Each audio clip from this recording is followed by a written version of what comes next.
Dear friends, இன்றைக்கி ஒரு 20 பேருக்கு வெள்ளை சன்னா போட்டு பிரிஞ்சு ரைஸ் எப்படி பண்ணலான்னு பார்க்கலாங்க. இதுக்கு ஒரு 4 கப்பு டம்ளர் வெள்ளை சன்னா எடுத்து ஒரு 4 மணி நேரம் ஊற வச்சிடலாங்க. பொன்னி பச்சரிசி எடுத்துக்கலாங்க. ஒரு 9 டம்ளர், அது 1.5 கிலோ வரும். அது கொஞ்சம் நல்லா கழுவி ஊற வச்சுக்கலாம், ரெடி பண்ணி வச்சுக்கலாம்.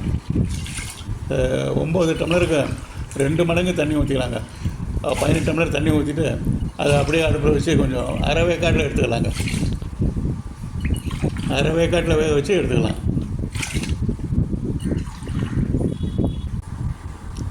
6 பெரிய வெங்காயம் எடுத்துக்கலாங்க. 6 பெரிய வெங்காயத்தை பாதி கட் பண்ணி இந்த லெவலுக்கு இந்த மாதிரி கட் பண்ணி அப்படியே மிக்சியில் போட்டு அரைச்சி எடுத்துக்கலாங்க. தனியாக எடுத்து வச்சுக்கலாம். இது ஒரு 3/4 டம்ளர் தண்ணி ஊற்றி அப்படியே அரைச்சி ஒரு பாத்திரத்தை எடுத்து வச்சுக்கலாங்க.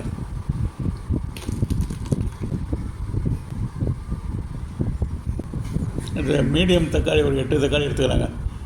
8 தக்காளி எடுத்து அதையும் பாதியாக கட் பண்ணி இது வெங்காயம் போலவே அதையும் மிக்சியில் போட்டு ஒரு அரை டம்ளர் தண்ணி சேர்த்து இதையும் நல்லா அரைச்சி எடுத்து வச்சுக்கலாங்க. அடுத்து கொத்தமல்லி, புதினா தழை எடுத்துக்கலாங்க. அதையும் எடுத்து இதே மாதிரி மிக்சியில் போட்டு ஒரு 3/4 டம்ளர் தண்ணி ஊற்றி அதையும் நல்லா அரைச்சி எடுத்து வச்சுக்கலாங்க. அதையும்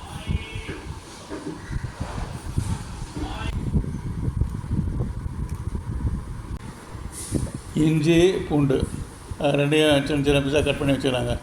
இது ஒரு 5 ஸ்பூன், அது ஒரு 5 ஸ்பூன் ரெண்டு போட்டு அதே மாதிரி ஒரு 3/4 டம்ளர் தண்ணி ஊற்றி இதையும் மிக்சியில் போட்டு நல்லா அரைச்சி வச்சுக்கலாங்க, எடுத்து வச்சுக்கலாம். இந்த அரைச்ச நாளையும் தனியாக எடுத்து வச்சுட்டாச்சுங்க. இப்போ 20 பேருக்கு சாதம் வடிக்கிற மாதிரி ஒரு பெரிய அலுமினிய பாத்திரம் எடுத்து அடுப்பில் போட்டாச்சுங்க. அடுப்பை வச்சு நல்லா பாத்திரம் காய்ஞ்ச உடனே எண்ணெயை ஊற்றியாச்சுங்க. ஒரு 4 ஸ்பூன் எண்ணெய் நல்லா கொதிச்சு வந்தவுடனே பிரிஞ்சி இலை ஒரு 4 இலை போட்டுட்டாச்சுங்க.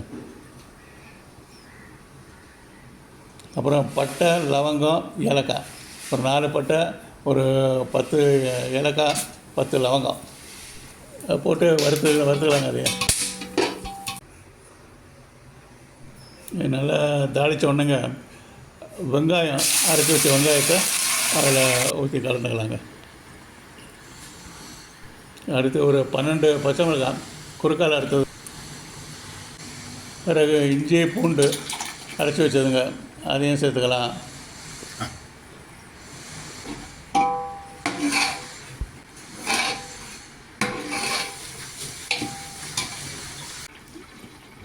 அடுத்து மஞ்சத்தூள் ஒரு ஸ்பூன் சேர்த்துக்கலாங்க.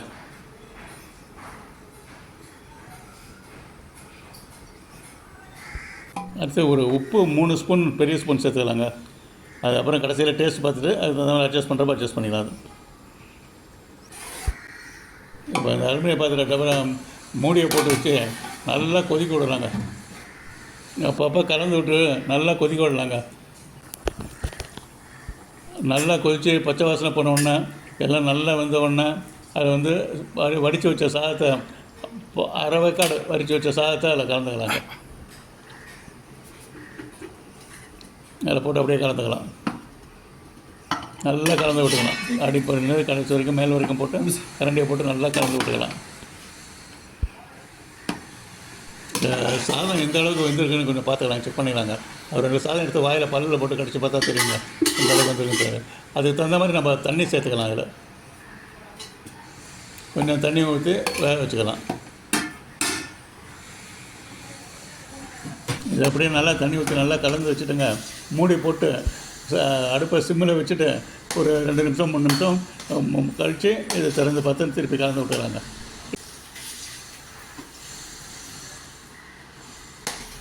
இந்த சாதம் ரெடியானோடனேங்க ஒரு 20 டப்பாவில் சாதம் பேக் பண்ணி வச்சிடலாங்க. அதோடு சேர்த்து ஒரு பெட்ஷீட்டு, ஒரு 1/2 லிட்டர் குடிக்கிற தண்ணி, அதை எடுத்துன்னு போய் வெளியில் ஜனங்களுக்கு கொண்டு போய் கொடுத்துட்டு வந்தாச்சுங்க. இது ஒரு ஆத்ம திருப்தியாக பண்ணுறதுங்க. தேங்க்யூ வெரி மச் ஃபார் வாட்சிங். தேங்க்யூ.